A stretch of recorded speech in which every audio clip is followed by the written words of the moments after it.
केदारनाथ उत्तराखंड के सबसे प्रसिद्ध मंदिरों में से एक है केदारनाथ धाम। हिमालय की चोटी और बर्फ से ढकी पहाड़ियों के बीच भगवान शिव के इस मंदिर के दर्शन के लिए देश विदेश से श्रद्धालु आते हैं। केदारनाथ मंदिर भारत के उत्तराखंड राज्य के रुद्रप्रयाग जिले में स्थित है। उत्तराखंड में हिमालय पर्वत की गोद में स्थित केदारनाथ मंदिर 12 ज्योतिर्लिंग में से एक है। देवभूमि उत्तराखंड अपने विख्यात मंदिरों के लिए जाना जाता है। 4 धाम से लेकर पंचप्रयाग तक सभी उत्तराखंड में ही स्थित हैं। ऐसा कहा जाता है कि उत्तराखंड में देवों का वास होता है। इन सभी मंदिरों में से एक मंदिर ऐसा है जो इस राज्य की पहचान भी बन चुका है। नाम है केदारनाथ धाम। बाबा केदार का ये मंदिर उत्तराखंड के उन धार्मिक स्थलों में से एक है जहां जाने का सपना हर एक भारतीय का होता है। अगर आप भगवान भोलेनाथ के भक्त हैं तो केदारनाथ धाम के दर्शन अवश्य करें। केदारनाथ मंदिर भारत के उत्तराखंड राज्य के रुद्रप्रयाग जिले में स्थित है। कब हुआ मंदिर का निर्माण? केदारनाथ मंदिर के निर्माण को लेकर कई सारे कयास हैं। केदारनाथ मंदिर का निर्माण किसने करवाया था, इसके बारे में बहुत कुछ कहा जाता है। पांडवों से लेकर आदि शंकराचार्य तक। राहुल सांकृत्यायन के अनुसार ये 12-13वीं शताब्दी का है। ग्वालियर से मिली राजा भोज की स्तुति के अनुसार ये मंदिर उनका बनवाया हुआ है जो 1076-1099 काल में थे। एक मान्यता अनुसार वर्तमान मंदिर 8वीं शताब्दी में आदि शंकराचार्य द्वारा बनवाया गया।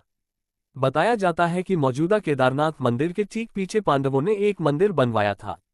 मंदिर के बड़े धूसर रंग की सीढ़ियों पर पाली या ब्राह्मी लिपि में कुछ खुदा है जिसे स्पष्ट जानना मुश्किल है। कुछ मान्यताओं के अनुसार इस मंदिर का निर्माण कत्यूरी शैली से किया गया है, लेकिन किसने किया है इसका कोई प्रामाणिक उल्लेख नहीं मिलता है। मंदिर की वास्तुकला। केदारनाथ मंदिर अत्यंत सुंदर है। बर्फ के बीच में विराजमान भगवान शिव का ये मंदिर अद्भुत लगता है।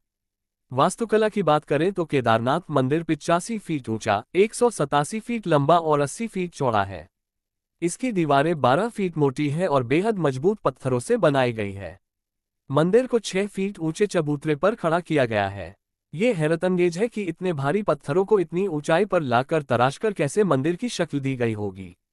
जहां पर चढ़कर जाना ही इतना मुश्किल है, वहां इतना विशालकाय और सुंदर मंदिर बनवाना किसी चमत्कार से कम नहीं है।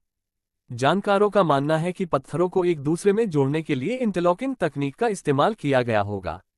यह मजबूती और तकनीक ही मंदिर को नदी के बीचों बीच खड़े रखने में कामयाब हुई है।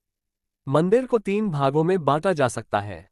पहला गर्भगृह, दूसरा मध्य भाग और तीसरा सभा मंडप। गर्भगृह के मध्य में भगवान श्री केदारेश्वर जी का स्वयंभू ज्योतिर्लिंग स्थित है। केदारनाथ के चारों तरफ प्राकृतिक सुंदरता के नज़ारे देखने को मिलते हैं। यहाँ एक तरफ 22,000 फीट ऊंची केदारनाथ पहाड़ी, दूसरी तरफ 21,600 फीट ऊंची कराचीकुंड और तीसरी तरफ 22,700 फीट ऊंचा भरतकुंड है। इन 3 पर्वतों से होकर बहने वाली 5 नदियां हैं मंदाकिनी, मधुगंगा, चिरगंगा, सरस्वती और स्वरंदरी। इनमें से कुछ पुराण में लिखे गए हैं। यह क्षेत्र मंदाकिनी नदी का एकमात्र जल संग्रहण क्षेत्र है।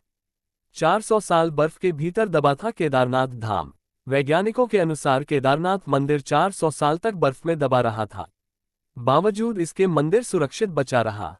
वैज्ञानिकों का मानना है कि 13वीं से 17वीं शताब्दी तक यानी 400 साल तक एक छोटा हिमयुग आया था जिसमें हिमालय का एक बड़ा क्षेत्र बर्फ के अंदर दब गया था। इसी दौरान भोलेनाथ का निवास वाला ये मंदिर भी बर्फ के अंदर दब गया था। मान्यताओं के साथ साथ वैज्ञानिकों के दावे भी लोगों को आश्चर्यचकित करते हैं।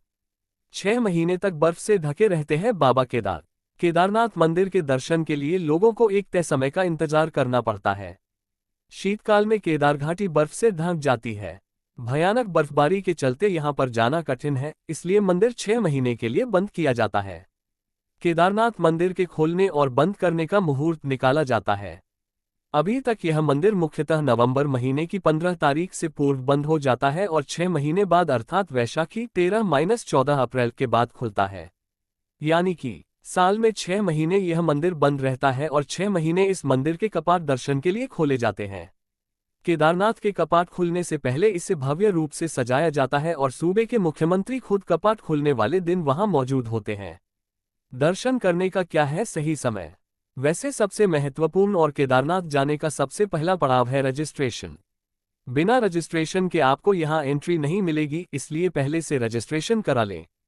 वैसे केदारनाथ मंदिर साल में सिर्फ 6 महीने के लिए खुलता है। यहां जाने का सही समय आपके लिए अप्रैल, मई और जून का महीना है। इस मंदिर की अधिक ऊंचाई होने से यहाँ का मौसम काफी ठंडा होता है और शायद आपको बर्फबारी भी देखने को मिल जाए।